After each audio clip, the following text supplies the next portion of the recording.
time to talk about Crime 101. An elusive thief eyeing his final score encounters a disillusioned insurance broker at her own crossroads. As their paths intertwine, a relentless detective trails them, hoping to thwart the multi-million dollar heist they are planning. 2 hours and 20 minutes long. All three movies are about the same length that we're reviewing today. 2 hours and 20 minutes. Not to get too on cinema at you, but longer movies than I expected on a couple of these. Bart Layton, the director. Last thing he did was American Animals, which was produced, I believe, by Movie Pass in 2018, and like one of the quietly better movies of 2018. Very good hidden gem. If you've never seen American Animals, check it out. Stack cast: Chris Hemsworth, Mark Ruffalo, Barry Keoghan, Halle Berry, Monica Barbaro, Corey Hawkins, Nick Nolte, Tate Donovan. Shout out Matthew Del Negro, Sopranos and West Wing actor. I just watched him in the West Wing at the end of that series. Jennifer Jason Leigh also in this briefly. $29.8 million worldwide at the box office. I believe this movie cost like a decent amount of money, by the way. So that's $90 not million. a great return. It cost it was like $200 million. Am I wrong on that? Did you see that? I heard $90 million before press. Oh, I'm looking at something else. Okay. Oh yeah, that is right. I'm referencing something else, but yes, that's still a lot. $90 million. So not exactly the best opening possible. No. Made $30 million at the box office opening weekend. 87-84 split Rotten Tomatoes. IMDb 7.2, Metacritic 66, Letterboxd 3.2. Klemmer, you go first. Review of Crime 101. I really like this. This is a really good heist movie. Does not reinvent the wheel. You're not going to see anything here you haven't seen before, but it's just done really well. It's also a really intelligent movie. It's a movie for grown-ups. This is a movie for people who are 25 or older. It's edited almost like something from 1981. It's a slow burn, but it's rewarding. And you have everyone in this movie is either a very good actor or great in this movie. Everything that happens, it pays off in the end.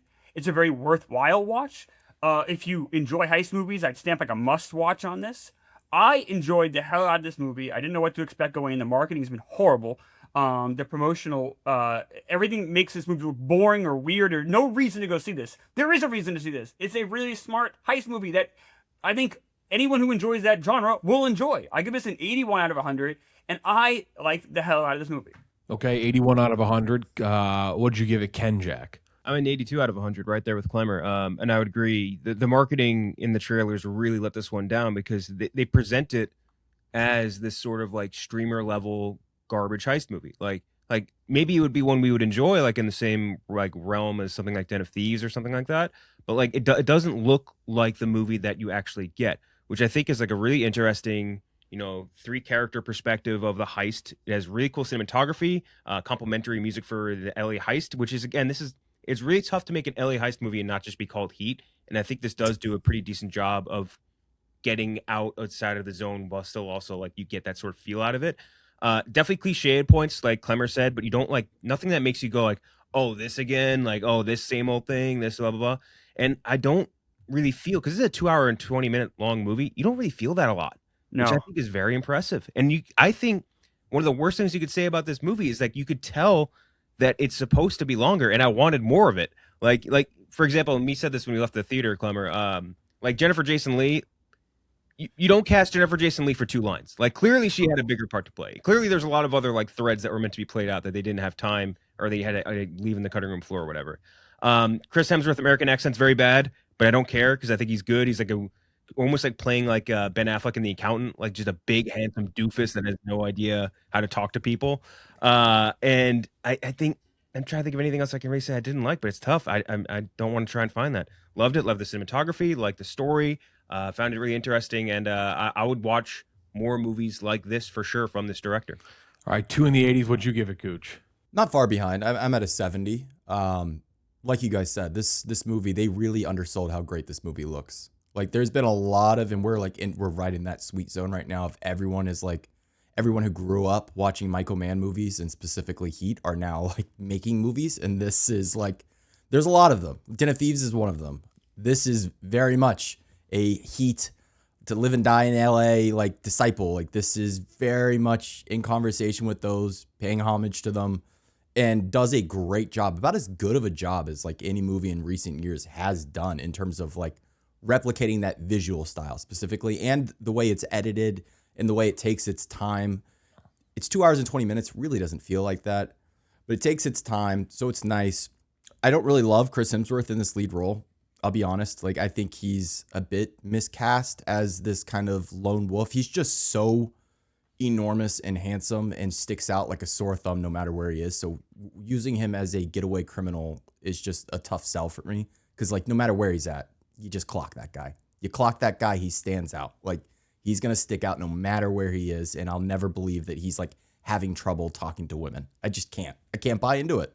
But outside of that, enjoyed most of this movie. I think there's like one storyline, we'll get into it. I think there's one storyline that's maybe given a little too much attention, or maybe shouldn't even be in the movie. But outside of that, good time. In terms of like garbage heat, this is about as good as you can get. 70 out of 100. Cannot wait to rewatch this on cable in a few years. Very much a movie that will be on cable endlessly. Yeah, I've kind of gone back and forth my score a little bit between like 78s and 80. I'm excited to see it again. I'm landing on an 80 because I did enjoy it. My biggest problem with the movie, I think, is Chris Hemsworth.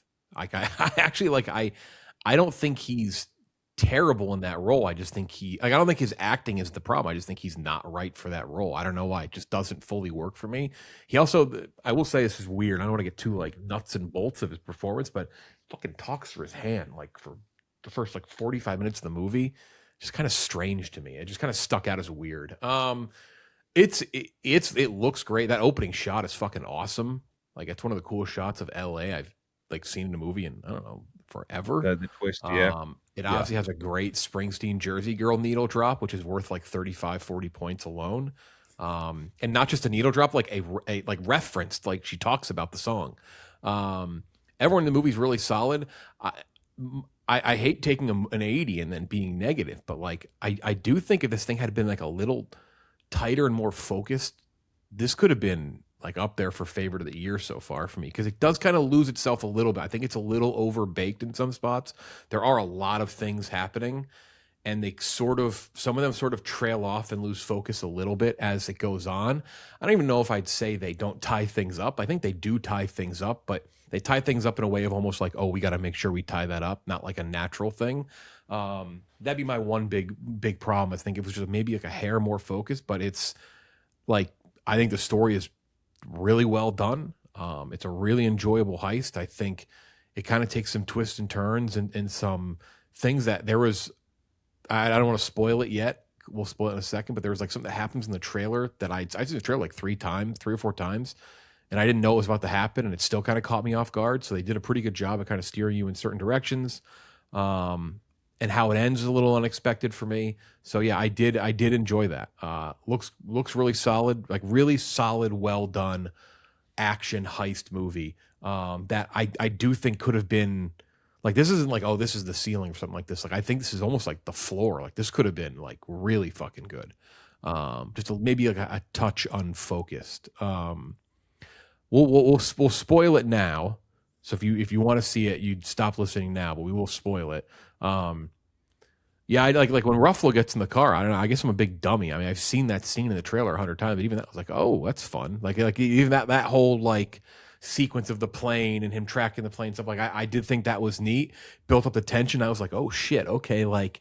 You know, I was for a while like, there's no way this guy's gonna die. Obviously, he doesn't die, but I was like, okay, some shit might go down here. Like this isn't gonna work for him. So the way it ended, I thought was like the main story and main plot thread. I thought was great. But there's a couple things like Halle Berry's thing was at times a little like not confusing, but I was like, oh, like okay. That's even the like storyline I was referencing. Yeah, that was the one that was mainly the Monica Barbara one is okay for me. Like I think gives him a humanizing angle. You got to have that. I love it. I could have had a whole movie of that. I thought she was phenomenal. You got the lone wolf criminal. You got to have the woman that he walks away for. Yeah. You got to have her. And she's so good in that role. She's obviously beautiful, but her personality was like so, I don't know, so winning. Like I was like, this is like an ideal guy for this guy, especially this kind of cold guy, to have this warm person. Yeah. I really like. I'm more on Kenjack's side where this could have been 4 hours, and I wouldn't have complained one bit.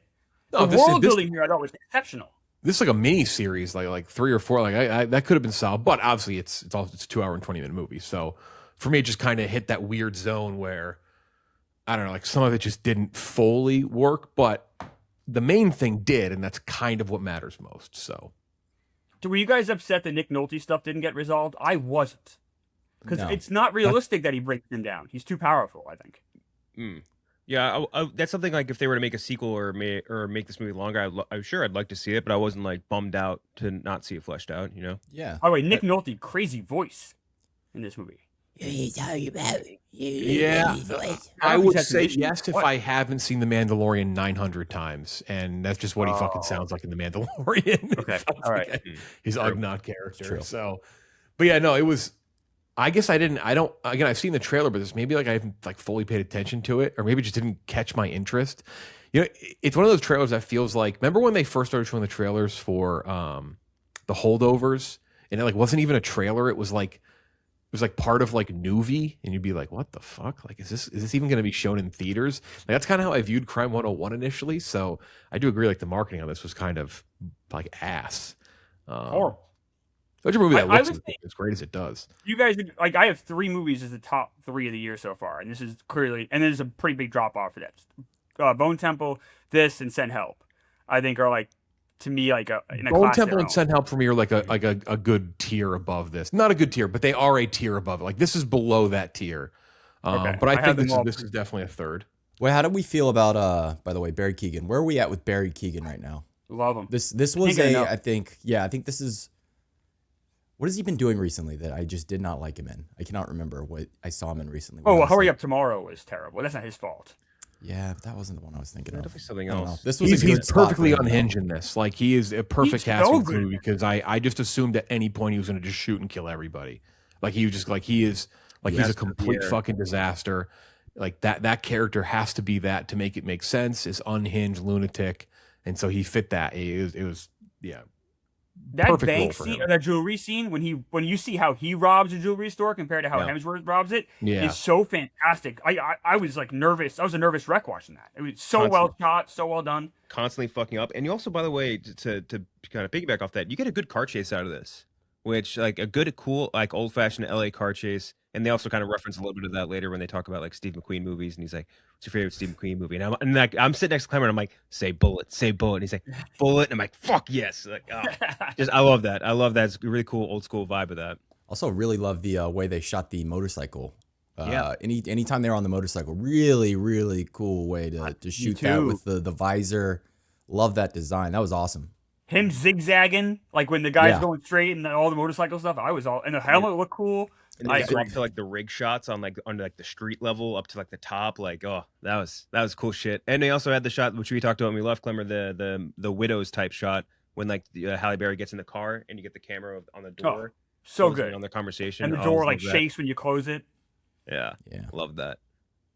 Man, this is really Bart Layton's first movie since American Animals. And he Yeah. got $90 million to make this. Wow. I know. What was he doing since then? Good director. This whole project is confusing me. This whole movie, kind of the rollouts of it being an $80 million movie starring 3 of the biggest movie stars in the world, but directed by a guy in a soft that really no one would know his name. And then they had no idea how to market it. And then they It's didn't very market it. frustrating. I'm very concerned there won't be more movies like this moving forward because like this movie's gonna take a bath and then we're gonna get stuck with just more schlock. By the way, Pedro Pascal was cheaper. supposed to be the Hemsworth role in this, and That also wouldn't have worked either. I would agree with you. It'd be a little more meditative, I think, or more believable at least that he's like a loser. But Who at is the that? same time, Kenjack? sorry. Who is it? Pedro Pascal was originally going to be the Chris Hemsworth role. Also, thank God, Netflix. I think it was going to initially do this. I don't think this is a movie that was really good in theaters. I think for sure. For sure. This also will kill on streaming. I hope so. Crime 101, like this is like it's like an algorithm name for fucking streaming. That like could not be more dead on Fucking title to what's going to do well. Oh. It's in the Mark Ruffalo cop collection. He is Several he's great at playing just a really grizzled, like disgruntled, down on his luck, like kind of messy cop. Like it really is his Divorced cop. his thing. He's divorced cop guy. divorced middle-aged Divorce cop. cop doing yoga. Just trying Yeah. new things. Cops are like a spectrum. Like you're either John Hamm FBI or you're Mark Ruffalo divorced dad. Like Yeah. you're one or the other if you're in the police. That's exactly right. Yeah, no, this really does just hit like all the tropes, but I'm here for it. Like it does all of them. Mm-hmm. Any other thoughts on Crime 101? I think it's definitely a check it out. I think for sure. I think this is going to satisfy a lot of people. It's like right up that alley of really kind of slick, sexy in spots crime thriller with a good story. Maybe a little overbaked in spots, but for the most part, the main storyline and like what should be enjoyable, I think we all agree is pretty damn awesome. So. Yeah, good. This was a surprise. I thought this time of year with the marketing and stuff, this was going to be a stinker. So, yeah, quite pleased with what we got here. Quite happy. Man, can you imagine Ryan Gosling like 10 years ago in that role, that lead role? I was thinking about that while I was watching the movie. Like 2012 Ryan Gosling. I think Hemsworth was too big. Hemsworth was just too big of a guy for that role. Gosling's too like normal. In that era, he was like playing this role repeatedly. The just like Sigma autistic. Face Beyond the Pines. Yeah, yeah. Like he was just doing the Drive. Yeah, Drive, Blade Runner. Great. Yeah. I'm trying to think who. All right.